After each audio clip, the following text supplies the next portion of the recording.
There is a currency you have been bleeding your entire life, and you didn't even realize it. You hand it over to people who secretly hate you. You pour it into situations that slowly drain your soul. You donate it to a world that is engineered to consume you piece by piece.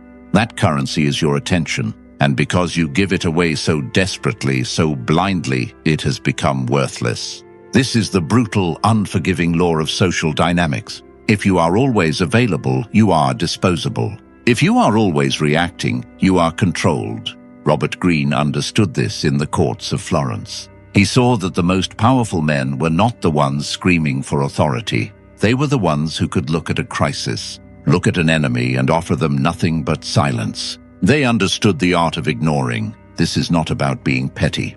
This is not about the silent treatment, which is a childish game of emotional manipulation. This is about strategic deletion. It is about the ability to look at a person who is trying to destroy you and render them invisible. You are here because you are tired. You are tired of the drama. You are tired of feeling like a puppet on strings that other people are pulling. You react to their insults. You explain yourself to their doubts. You fight battles that were traps from the very beginning. You want to stop. You want to regain the throne of your own mind. I'm going to show you how. We are going to dissect the dark psychology of strategic indifference. We are going to explore how withdrawing your attention can shatter the ego of a narcissist, make a lover obsessed, and turn an enemy into a ghost. By the end of this video, you will possess a weapon that makes you dangerous. The ability to be present physically, but absent energetically. You will learn how to create a vacuum that terrifies people because it forces them to sit alone with their own insecurity. But be warned, this path is cold. To ignore effectively, you must kill the part of you that craves validation. You must be willing to be called arrogant. You must be willing to be misunderstood. The sheep huddle together for warmth. The lion walks alone. Are you ready to walk away? Why do you ignore a beggar but pay attention to a king? It is not just about money. It is about access. The beggar is forced upon you. He is in your face. He is demanding. He is abundant. The king is behind a wall. He is rare. You have to earn the right to see him. Robert Greene wrote, "Familiarity breeds contempt." This is the foundational law of human nature. The more people see of you, the less they admire you. The more you speak, the more common you appear. The more you explain yourself, the more you look like a subordinate. You have been violating this law. You think that by being present and helpful and always there, you are building loyalty. You are not. You are building entitlement. You are training people to treat you like a utility, like running water or electricity. They only notice you when you stop working. To reclaim your power, you must manufacture scarcity. You must understand that ignoring is not an act of aggression. It is an act of price correction. You are raising the price of your access. When someone disrespects you and you argue with them, you are telling them your opinion matters enough to upset me. You are validating their importance. You are subsidizing their ego with your energy. But when you ignore them, when you look through them as if they are made of glass, you destroy them. You are telling them, you do not exist in my reality. This triggers a primal panic in the human brain. We are social animals. To be ignored by the tribe was a death sentence in ancient times. When you strategically withdraw your attention, you trigger that ancient fear. You force them to question their own worth. Why isn't he reacting? Did he hear me? Does he not care? Now the dynamic has flipped. They are chasing you. They are trying to get a reaction. They are bidding for your attention. And the longer you withhold it, the higher the price goes. Start today. Identify the energy vampires in your life, the ones who thrive on your reaction. Stop feeding them. When they provoke you, give them nothing. No anger, no annoyance, just a blank stare. And then turn back to your work. Treat their words like background noise. Treat their presence like a gentle breeze. Something you notice but do not change your course for. You will see them spiral. You will see them try harder, and then you will see them break because no one can fight a ghost. And that is what you are becoming, a ghost in their machine. Robert Greene in the 48 Laws of Power codified this perfectly in law. 36. Disdain things you cannot have. Ignoring them is the best revenge. But we are going deeper than revenge. We are talking about reality creation. When you fight a small enemy, you make him large. When you argue with a fool, you become a fool. Imagine an emperor walking through a market. A peasant throws a rock at him. If the emperor stops, screams, and throws a rock back, he has lowered himself. He has told the world, "This peasant is my equal. He has the power to disrupt my state of mind." But if the emperor keeps walking, if he doesn't even flinch, if he continues his conversation with his general as if the rock never existed, the peasant ceases to be a threat. He becomes a malfunctioning object, a nuisance, nothing more. This is the psychological state you must achieve: strategic disdain. It is the ability to view the petty insults, the gossip, and the disrespect of others not as attacks, but as errors in the environment. You do not get angry at a bird for chirping. You do not get angry at a dog for barking. It is their nature. Why do you get angry at a toxic person for being toxic? It is their nature. Ignoring them is the ultimate display of status. Robert Greene argues that a prince must maintain his majesty. He cannot be seen wrestling in the mud. When you choose to ignore, you are framing the interaction. You are the protagonist. They are the extra. If you engage, you give them a speaking role in the movie of your life. Why would you give a speaking role to someone who hates you? Cut their lines. This requires a shift in your internal monologue. When someone tries to bait you, instead of thinking, "How dare they say that?" think, "How sad that they need my attention this badly." Do you feel the difference? One is defensive, the other is superior. One is the victim, the other is the judge. You must look at them with a mild, detached curiosity, like a scientist looking at a rat in a maze. Oh, look. The subject is trying to get a reaction again. Fascinating. And then you look away. This gaze, this cold, analytical, unbothered gaze is more painful than any insult.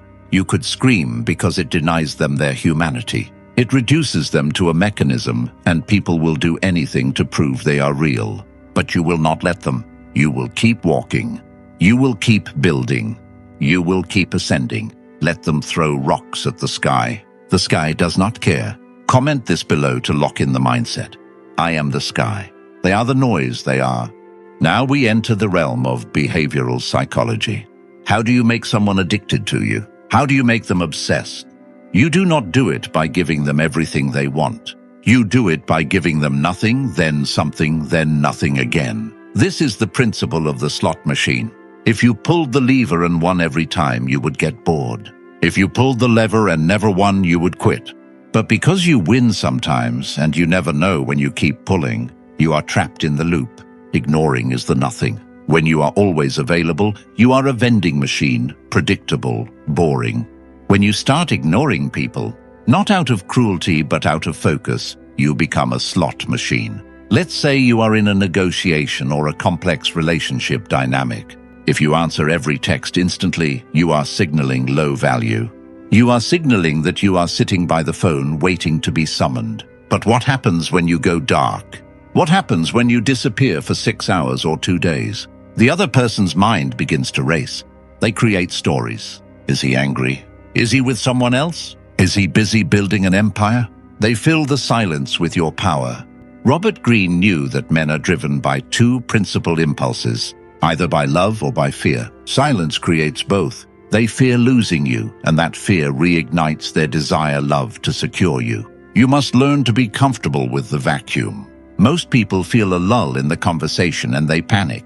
They babble. They fill the air with nervous words because they are afraid of the judgment of the silence. The outlier loves the silence. The outlier sits in the silence and watches the other person squirm. When you ask a question and they give a half answer, do not speak.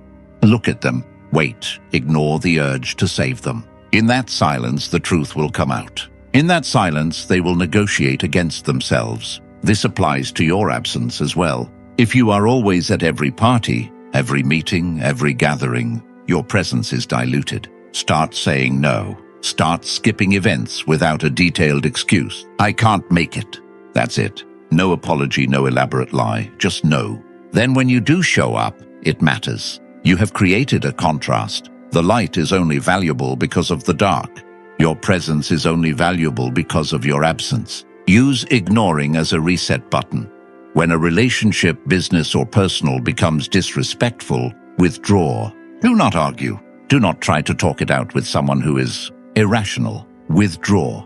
The withdrawal of your attention is a shock to the system. It forces them to recalibrate. It forces them to realize that access to you is a privilege, not a right. And if they don't realize it, if they don't chase, then you have your answer. They never valued you. You were just a convenience, and now you are free. There is a concept in psychology called gray rocking. It is usually taught to victims of abuse. The advice is to become as boring and unreactive as a gray rock so the abuser loses interest. But we are going to weaponize this. We are not using this to hide. We are using this to starve. There are people in your life, narcissists, drama queens, Machiavellian manipulators who feed on your life force. They need your emotional output to fuel their own twisted reality. They say shocking things to see your eyes widen. They create emergencies to see you run. When you ignore their hook, you starve them.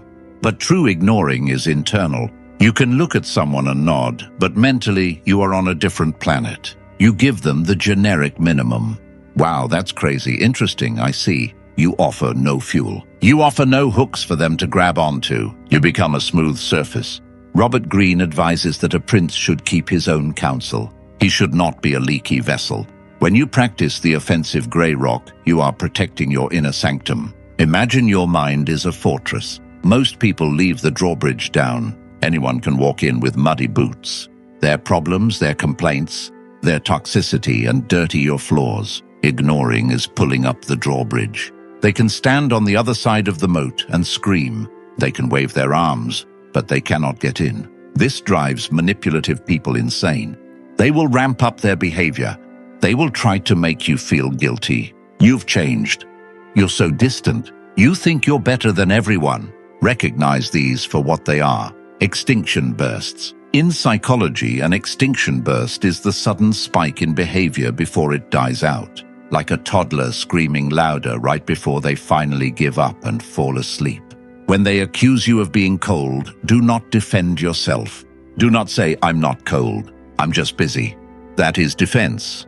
That is weakness. Ignore the accusation, or if you must speak, agree with it. "I've been very focused lately." End of sentence. You do not apologize for your focus. You do not apologize for your boundaries. You must understand that you are retraining the world on how to treat you, and training is a process of reward and punishment. Your attention is the reward. Your ignoring is the punishment. If they act like adults, they get your attention. If they act like children, they get the void. It is simple. It is ruthless, and it works. But there is a danger here, a trap that many fall into. They ignore externally, but internally they are obsessed. They check the person's social media. They reread the old texts. They ask friends about them. This is fake ignoring. This is acting, and people can smell acting. True ignoring requires the death of curiosity. You must reach a point where you genuinely do not care what they are doing. How do you achieve this? By having a mission that is bigger than their drama. Robert Greene wrote his greatest works in exile. He was ignored by the courts he wanted to serve. He could have spent his days crying, writing angry letters, begging for attention. Instead, he turned his back on the present and looked at history. He focused on his work. He built a legacy that outlasted the princes who ignored him. You must do the same. You cannot ignore the noise if you have nothing else to listen to. You need a signal. You need a purpose. When you are obsessed with your own expansion, ignoring others becomes effortless. It is not a strategy. It is a side effect of your focus. You don't have time to argue with the haters because you are too busy building the castle. They will eventually try to enter. Focus is the ultimate form of ignoring. Focus is the razor that cuts away the non-essential. Ask yourself right now, what are you tolerating? Who are you carrying? Drop the weight. You cannot climb the mountain. If you are carrying rocks in your backpack, just because the rocks screamed at you to pick them up, leave them on the ground. Walk. Robert Greene was a master of indirect warfare. He knew that if you attack someone head-on, they will defend themselves. They will become a martyr. But if you ignore them, they often destroy themselves. This is the concept of passive incitement. When you ignore a rival, you provoke them into making a mistake. Let's look at a workplace environment. You have a rival who is trying to undermine you. They make passive-aggressive comments in meetings. They try to steal credit. If you fight them openly, you look like a troublemaker. You look emotional. Management sees two people squabbling. But if you ignore them, if you smile at everyone else but look right through them, if you answer everyone else's emails instantly, but take 3 days to reply to theirs, they will become paranoid. They will feel disrespected. They will start to act out. They will raise their voice. They will make a sloppy move to force your attention. And when they do, the spotlight hits them. Everyone sees them as unhinged. Everyone sees them as aggressive, and they see you as the calm, professional, unbothered leader. You handed them the rope, and they hanged themselves with it. This is the dark art of the non-reaction. By refusing to be an antagonist, you force them to shadow box. And shadow boxing looks ridiculous to the audience. There is a profound power in letting people be wrong about you. They want you to correct them. They want you to say, "No, I'm not like that." Let them tell their stories. Let them spread their rumors. While they are gossiping, you are working. Eventually, the gap between their lies and your reality will become so wide that they will look insane. Your results are the only correction necessary. The lion does not walk into the village to tell the sheep he is strong. He hunts, and the village knows. Silence is the loudest roar. There is a deeper level, a level that Robert Greene hinted at, but few dare to explore. What happens when you turn this power inward?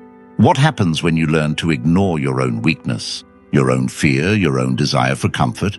And most importantly, how do you handle the backlash? Because when you start ignoring the world will try to punish you. It will try to break your silence. We are going to learn how to disappear completely, to be reborn as something they fear. Prepare yourself. The air is getting thinner up here. When you finally stop feeding the beast, do not expect it to starve quietly. It will scream. In behavioral psychology, an extinction burst is the sudden, violent spike in behavior that happens right before a conditioned response dies. Think of a child throwing a tantrum in a supermarket. You say no to the candy. The child cries. If you ignore the crying, the child doesn't stop immediately. They scream louder. They throw themselves on the floor. They kick. They escalate. Why? Because in the past, escalation worked. They are testing your new boundary. They are asking, is this real, or is he just bluffing? When you start ignoring the toxic people, the manipulators, and the energy vampires in your life, they will enter an extinction burst. They will not just fade away. They will attack. They will spread rumors about you. They will try to turn your friends against you. They will send long, angry texts accusing you of betrayal. They will try to bait you with guilt. After everything I did for you, you've changed. You're arrogant now. I guess I don't matter to you anymore. This is the critical moment. Most people fail here. They see the explosion and they panic.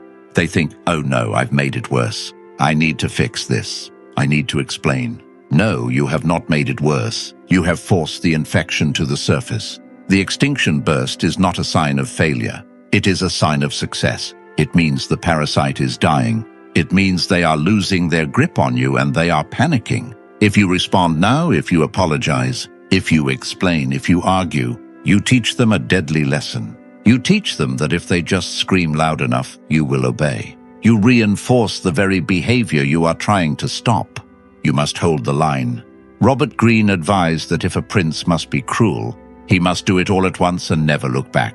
When the storm hits, do not engage. Do not defend your character. Your character does not need a defense attorney. It needs a bodyguard. And that bodyguard is your silence. Let them scream. Let them tell their version of the story. While they are wasting their energy trying to destroy your reputation, you are conserving your energy to build your reality. Eventually, the burst ends. The child gets tired. The manipulator realizes the old buttons don't work. The friend finds a new victim, and then silence. True, heavy, peaceful silence.